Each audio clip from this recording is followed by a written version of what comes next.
Saudara, 24 tahun reformasi diperingati masa buruh dan mahasiswa dengan berunjuk rasa di kawasan Patung Kuda, Medan Merdeka Barat, Jakarta. Unjuk rasa diawali dengan long march.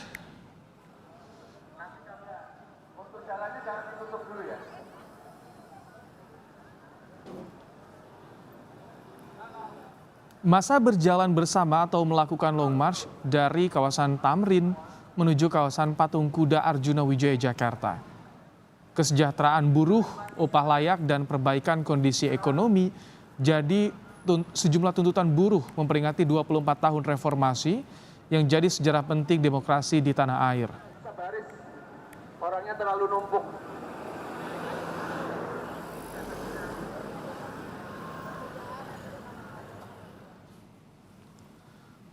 Polisi pun menyiagakan pengamanan agar demonstrasi berjalan tertib. Lebih dari 6.000 personel gabungan dikerahkan di sejumlah titik, terutama Patung Kuda Arjuna Wijaya dan antisipasi di depan gedung DPR MPR. Pengamanan berlapis dari lokasi keberangkatan hingga lokasi demonstrasi untuk mencegah penyusup dan ricuhnya demo.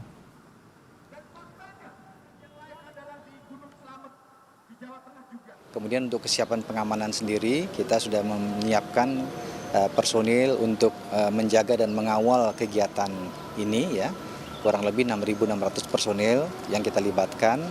Ada unsur kepolisian tentunya dan juga ada dari unsur TNI juga. 2 titik ya, DPR MPR dan juga di Patung Kuda Monas.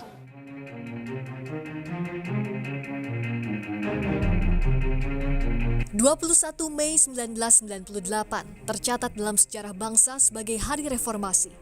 Tumbangnya Orde Baru jadi tonggak awal berjalannya proses demokratisasi negeri ini. Namun 24 tahun berlalu, masih banyak pekerjaan rumah menunggu dalam mewujudkan amanat reformasi.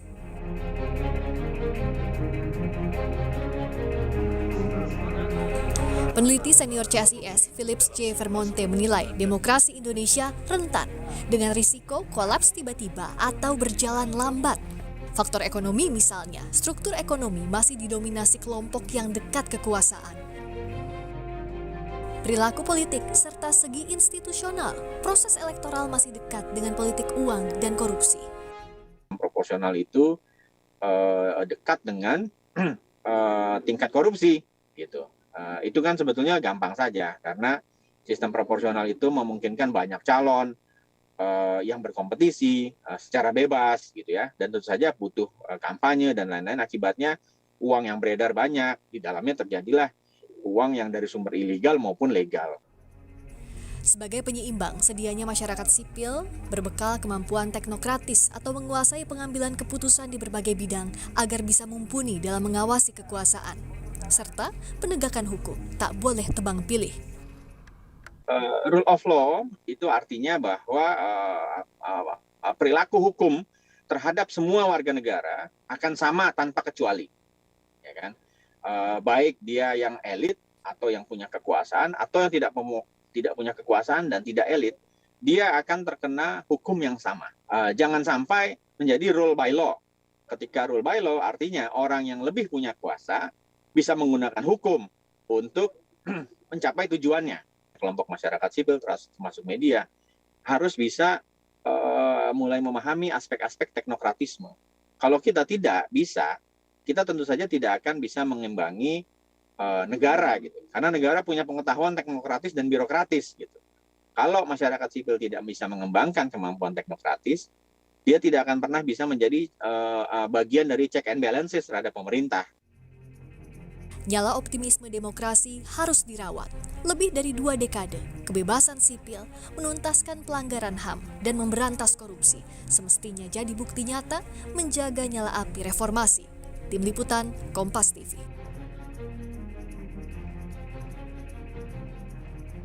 Kita temui jurnalis Kompas TV Alfania Rizky yang memantau demo buruh memperingati Hari Reformasi. Alfa, apa saja tuntutan buruh dan mahasiswa, lalu apa saja nilai yang harus dijaga dalam peringatan Hari Reformasi, Alfa? Ibrahim dan juga saudara, tepatnya ada 14 tuntutan yang kemudian dipersoalkan atau disuarakan dalam aksi pada hari ini, di mana kalau saya lihat, saya rangkum dari 14 suara tersebut, yang paling utama yang disuarakan oleh para pekerja dan juga elemen masyarakat sipil dan juga mahasiswa yang juga terlibat dalam aksi hari ini adalah bagaimana kesejahteraan dari para pekerja dan masyarakat ini bisa terpelihara atau bisa didapatkan oleh masyarakat di masa reformasi. Tepatnya 24 tahun hari reformasi diperingati per 21 Mei 2022 ini. Pada 24 tahun yang lalu, reformasi ini menjadi harapan baru bagi masyarakat, di mana dari perbaikan segala aspek ini menjadi angin segar pasca Orde Baru ini tumbang. Dan tapi sampai hari ini tentu saja yang menjadi harapan-harapan masyarakat ini dianggap belum terbukti. Salah satunya adalah kesejahteraan masyarakat. Tetapi tidak melulu soal ekonomi. Ada beberapa hal yang kemudian menjadi faktor atau indikator dari bagaimana terpeliharanya reformasi, tepatnya demokrasi yang menjadi sistem atau menjadi angin segar paling baru yang dijanjikan oleh reformasi. Di mana yang pertama yaitu indikator secara institusional, bahwa masyarakat ini meminta atau berharap agar adanya sistem pemilu atau sistem politik yang bisa dipercaya oleh masyarakat, di mana sistem politik proporsional yang dijalankan di Indonesia ini sudah cukup mewakili berbagai elemen masyarakat. Tetapi kembali lagi, sistem ini ternyata membuat hubungan politik antara masyarakat dengan pemerintah terlihat rumit. Setidaknya itu yang disuarakan oleh masyarakat hari ini. Kemudian yang kedua adalah bagaimana ekonomi. Dari sisi ekonomi, kesejahteraan masyarakat yang menjadi tuntutan utama hari ini. Kemudian secara pandemi, kondisi dari para pekerja ini menjadi salah satu yang terpuruk.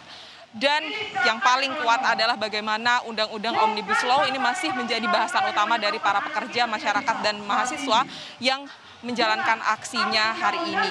Bahwa ekonomi menjadi faktor utama yang membuat reformasi ini terjalankan, ya betul, karena 24 tahun yang lalu krisis moneter ini menjadi salah satu faktor penggerak masyarakat untuk bisa menjalankan atau menjatuhkan Orde Baru. Dan yang terakhir adalah perilaku politik, di mana masyarakat ini menuntut adanya check and balances antara lembaga legislatif, eksekutif, dan juga yudikatif.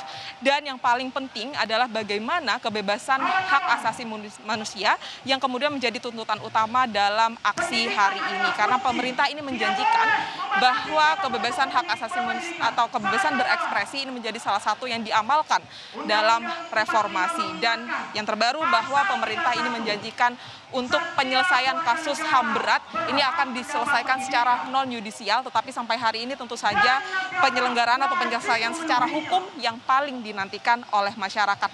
Dan yang terakhir yang juga menentukan keberhasilan demokrasi ini adalah bagaimana pergantian kekuasaan pasca atau menjelang pemilu tahun 2024 ini. Setidaknya ini yang kemudian menjadi nilai-nilai yang bisa diamalkan atau yang disuarakan oleh masyarakat pada hari ini, di mana kebebasan berekspresi, kemudian kesejahteraan sosial ini menjadi poin-poin utama dalam memperingati hari reformasi hari ini. Setidaknya aksi sudah berjalan sejak pukul 12:30 lalu, dan sesuai perizinannya Ibrahim dan juga saudara, aksi ini harus selesai pada pukul 5 nanti. Ibrahim. Baik, terima kasih Alvania Rizky untuk laporan Anda langsung dari kawasan Patung Kuda, Jakarta.